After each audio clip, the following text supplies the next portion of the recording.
Hivi ndivyo Netanyahu alinasa katika mtego wa vita vyake mwenyewe. Kutiwa saini mkataba wa maelewano wa Islamabad kati ya Iran na Marekani kumevuruga mlinganyo anayoipendelea Benjamin Netanyahu, waziri mkuu wa utawala wa Kizayuni, na kuweka utawala huo katika hali isiyo na mfano wake kwa kimkakati, kudhoofika kijeshi na mgogoro wa kisiasa, hali ambayo hata vyombo vya habari vya Israeli yenyewe vinahitaja kuwa mbaya sana kwa Israeli. Hali ya sasa ndio hali mbaya zaidi inayoweza kutokea kwa Israeli, na Netanyahu amekwama katika hali ngumu. Hiki ndicho kichwa cha habari cha gazeti la Haaretz lililoandikwa na Amos Harel, mchambuzi wa masuala ya kijeshi wa gazeti hilo. Baada ya kutiwa saini mkataba wa maelewano wa Islamabad baina ya Iran na Marekani, hakuna mhusika mwingine ambaye anajiona kuwa amepata hasara kubwa katika matukio mapya ya eneo kuliko utawala wa Kizayuni. Ripoti za karibuni za gazeti la Haaretz zilizokusanywa kutoka ndani ya jamii na miundo ya kisiasa ya Israeli zinatoa picha isiyo na mfano wake ya kina cha mgogoro wa kimkakati wa Tel Aviv, mgogoro ambao haukomei tu kwenye uwanja wa vita wa kusini mwa Lebanon, bali pia unajumuisha uhusiano na Marekani, uhalali wa kimataifa, mshikamano wa ndani na mustakabali wa kisiasa wa Benjamin Netanyahu. Amos Harel, mchambuzi wa masuala ya kijeshi wa Haaretz, anazungumza hali mbaya zaidi inayoweza kutokea kwa Israeli, ambapo jeshi la utawala huo huko kusini mwa Lebanon limenasa kwenye vita vya kuchosha, vifo vya wanajeshi vinaendelea kuongezeka, malengo yaliyotangazwa hayafikiwi, na wakati huo huo pengo kati ya serikali ya Marekani na utawala huo linazidi kuwa kubwa. Tathmini hii ni kukiri wazi mkwamo wa kimkakati wa mradi ambao Netanyahu alikuwa amepanga kuufikia baada ya operesheni ya tarehe 7 Oktoba. Netanyahu aliamini kwamba operesheni ya Oktoba 7 ilitoa fursa ya kihistoria ya kuunda upya siasa za kijiopolitiki katika eneo, fursa ya kuharibu mukawama wa Palestina, kubadilisha uwiano wa nguvu nchini Lebanon, kuingiza Marekani katika makabiliano ya moja kwa moja na Iran, na hatimaye kupanua utawala wa Israeli Asia Magharibi. Lakini matukio ya baada ya uchokozi wa Marekani na utawala wa Kizayuni dhidi ya Iran tarehe 28 Februari yamebadilisha hali ya mambo na kuanzisha mkondo tofauti. Iran haikusambaratika kama walivyopanga, muhimili wa mukawama haukuvunjika, wala matarajio ya Netanyahu hayakufikiwa, bali kinyume chake hali halisi mpya imebatilisha mahesabu mengi ya maadui. Kutiwa saini mkataba wa maelewano wa Islamabad katika mazingira kama haya kuna maana kubwa zaidi kuliko makubaliano ya pande mbili. Mkataba huu wa maelewano unaonyesha wazi kuwa Washington, licha ya kauli mbiu zake za kiideolojia za kuunga mkono Israeli kwa hali na mali, lakini hatimaye imelazimika kuweka pembeni swala hilo na kuzingatia maslahi yake makuu kinyume na matakwa ya Tel Aviv. Utawala wa Donald Trump umefikia hitimisho kwamba kuendelea kwa mvutano wa pande zote na Iran kutaisababishia Marekani gharama zisizoweza kudhibitiwa, kuanzia masoko ya nishati hadi ushindani wa China na namna kusimamia migogoro ya kimataifa. Kwa mtazamo huu, kumaliza vita na kuanzisha maelewano na Tehran ni hitaji kuu la kimkakati kwa White House kwa sasa.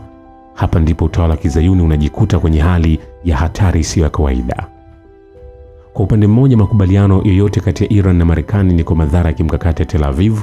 Uwepo wa kisiasa wa Netanyahu katika miaka iliyopita ulisimama kwenye msingi wa kueneza propaganda bandia za tishio la Iran na dharura ya kukabiliana nalo. Kupungua mvutano kati ya Tehran na Washington bila shaka kutaondoa chombo chake muhimu zaidi cha kukabiliana na swala hilo kisiasa na kiusalama. Katika upande mwingine, utawala wa Kizayuni, kutokana na utegemezi wake mkubwa wa kijeshi, kifedha na kimaslahi kwa Marekani, hauwezi kupinga ipasavyo uamuzi huo wa Washington.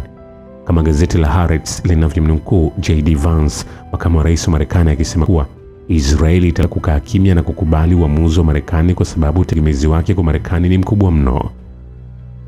Nyumbani, Netanyahu pia yuko chini ya mashinikizo makubwa kuliko siku nyuma: kumalizika vita na Iran bila kutimiza ahadi kubwa alizotoa, kuendelea mashambulizi dhidi ya miji ya kaskazini mwa Lebanon, kuongezeka majeruhi kusini mwa Lebanon, na kushindwa kutoa taswira halisi ya ushindi kumesatisha mtaji wake mkuu wa kisiasa. Kura za maoni zinaonyesha kuwa hata sehemu kubwa ya wafuasi wa jadi wanao sasa wanashaka kuhusu kuendelea kwake kwenye njia hii. Netanyahu bado anafuatilia ndoto za matukio ya baada ya Oktoba 7, lakini mbinu za kufikia hazipo tena. Wakati huo huo, kutengwa kimataifa utawala wa Kizayuni pia kumeingia katika awamu mpya. Haaretz inaonya kwa sauti kubwa isiyo kawaida kwamba ulimwengu utashtushwa na kile kilichotokea Gaza, na bila shaka utaiwajibisha Israeli.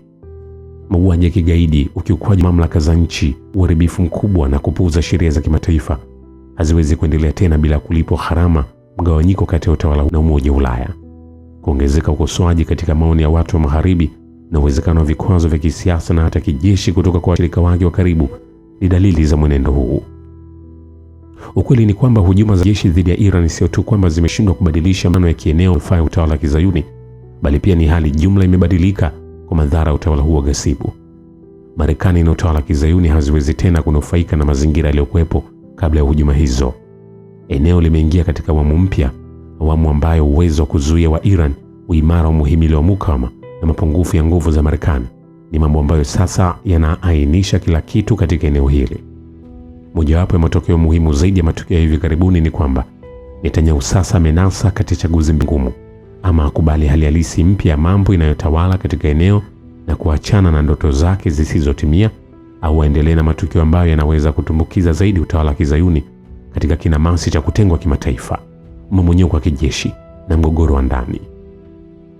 Ripoti ya Haaretz inaonyesha kwamba hata ndani ya ardhi zinazokaliwa kwa mabavu na utawala huo zenyewe kuna maswali mazito ambayo yanahoji kwamba, je, sasa wakati umefika kusahau ndoto za matukio ya baada ya Oktoba 7 au la?